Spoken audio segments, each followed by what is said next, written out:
ত্রয়োদশ জাতীয় সংসদ নির্বাচনকে সামনে রেখে বিএনপি ২৩৭টি আসনে প্রাথমিক তালিকা ঘোষণা করেছে। সোমবার বিকেলে গুলশানে বিএনপি চেয়ারপারসনের রাজনৈতিক কার্যালয়ের সংবাদ সম্মেলনে এই তালিকা প্রকাশ করেন মহাসচিব মির্জা ফখরুল ইসলাম আলমগীর। তবে ৩০০ আসনের মধ্যে ৬৩টি আসনে এখনও প্রার্থী ঘোষণা হয়নি। দল সূত্রে জানা গেছে, এই খালি আসনের একটি বড় অংশ মিত্র দল ও জোটের নেতাদের জন্য রাখা হয়েছে। এছাড়া কিছু এলাকায় একাধিক প্রার্থী ইচ্ছা প্রকাশ করায় অভ্যন্তরীণ দ্বন্দ্বের কারণে এখনই চূড়ান্ত করা সম্ভব হয়নি। বিএনপির একাধিক নেতা জানিয়েছেন, প্রয়োজনে ঘোষিত তালিকাতেও পরিবর্তন আসতে পারে। ফখরুল ইসলাম আলমগীর বলেন, যেসব আসন খালি রয়েছে সেখানে দলের নেতা বা মিত্র দলের প্রার্থী মনোনয়ন পাবেন। ঘোষিত তালিকা অনুযায়ী বিএনপি চেয়ারপারসন খালেদা জিয়া দিনাজপুর ৩, বগুড়া ৭ ও ফেনী ১ এবং ভারপ্রাপ্ত চেয়ারম্যান তারেক রহমান বগুড়া ৬ আসনে প্রতিদ্বন্দ্বিতা করবেন।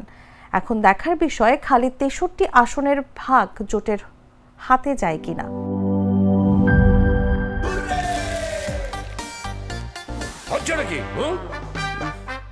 সিচুয়েশন যেমনই হোক, হুররে থাকলে নো টেনশন। মিল্ক ক্রিম আর এক্সাইটিং ফ্রুট ফ্লেভারে তৈরি হুররে ওয়েফারের মাঞ্চি টেস্টে আপনিও বলবেন টেনশন দূরে হয়ে যাক হুররে।